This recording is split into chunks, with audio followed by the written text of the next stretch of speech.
ಒಮ್ಮೆ ಒಂದು ಸ್ಥಳದಲ್ಲಿ ಪೂರ್ಣ ಸಮಾಧಾನವನ್ನು ಕೊಡುವ ಒಂದು ಚಿತ್ರವನ್ನು ಚಿತ್ರೀಕರಿಸಬೇಕೆಂದು ಸ್ಪರ್ಧೆಯನ್ನು ಏರ್ಪಡಿಸಿದ್ದರು. ಹಲವಾರು ಜನರು ಅದರಲ್ಲಿ ಭಾಗವಹಿಸಿ ವಿವಿಧ ಚಿತ್ರಗಳನ್ನು ಚಿತ್ರೀಕರಿಸಿದರು. ಅವುಗಳಲ್ಲಿ 2 ಮಾತ್ರ ಎಲ್ಲರ ಮನಸ್ಸನ್ನು ಆಕರ್ಷಿಸಿದವು. ಮೊದಲನೇ ಕಲಾವಿದನು 2 ಬೆಟ್ಟಗಳ ಮಧ್ಯದಲ್ಲಿರುವ ಶಾಂತವಾದ ನೀರಿನ ಕಾಲುವೆಯನ್ನು ಚಿತ್ರಿಸಿ ಬೆಟ್ಟಗಳಿಗೆ ಹಸಿರು ಬಣ್ಣವನ್ನು ಹಚ್ಚಿ ಆ ಹಸಿರು ಮರಗಳಲ್ಲಿ ಬಣ್ಣ ಬಣ್ಣದ ಹೂಗಳನ್ನು ಬಿಡಿಸಿ ಕಾಲುವೆಯ ನೀರು ಉದ್ದಕ್ಕೂ ನೆಮ್ಮದಿಯಾಗಿ ಹರಿಯುತ್ತಿರುವ ಹಾಗೆ ಚಿತ್ರೀಕರಿಸಿದನು. ಬಣ್ಣಗಳ ಪ್ರತಿಭೆ ಚಿತ್ರವನ್ನು ನಿರ್ವಹಿಸಿದ್ದು ಎಲ್ಲವೂ ನೋಡುವವರನ್ನು ಪರವಶಪಡಿಸಿತು. ಆದರೆ ಮತ್ತೊಬ್ಬ ಕಲಾವಿದನು ಭೋರ್ಗರೆಯುತ್ತಿರುವ ಸಮುದ್ರವನ್ನು ಚಿತ್ರಿಸಿದನು.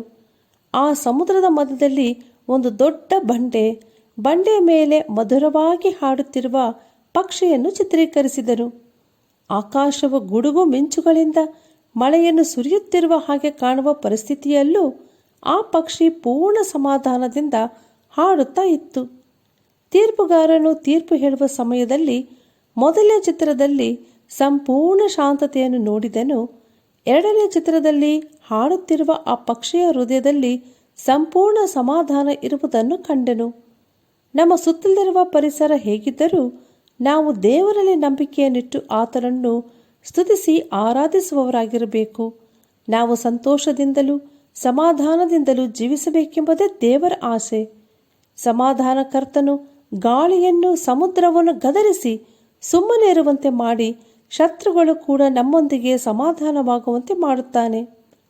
ಪ್ರಿಯರೇ, ನಮ್ಮ ಜೀವಿತದಲ್ಲಿ ಯಾವ ಸಂಬಂಧವಾಗಿಯೂ ಚಿಂತೆ ಮಾಡದೆ ದೇವರ ಮುಂದೆ ಕೃತಜ್ಞತಾಸ್ತುತಿಯನ್ನು ಪ್ರಾರ್ಥನೆಯನ್ನು ಮಾಡುತ್ತಾ ನಮಗೆ ಬೇಕಾದದನ್ನು ಆತನಿಗೆ ತಿಳಿಯಪಡಿಸಬೇಕು. ಆಗ ದೈವಿಕ ಸಮಾಧಾನವು ನಮ್ಮ ಹೃದಯಗಳಲ್ಲಿ ನೆಲೆಗೊಳ್ಳುತ್ತದೆ. ದೇವರ ಚಿತ್ತಕ್ಕೆ ಒಡಂಬಟ್ಟು ಸಮಾಧಾನ ಹೊಂದು, ಇದರಿಂದ ನಿನಗೆ ಶುಭವಾಗುವುದು ಎಂದು ಬೈಬಲ್ ಹೇಳುತ್ತದೆ.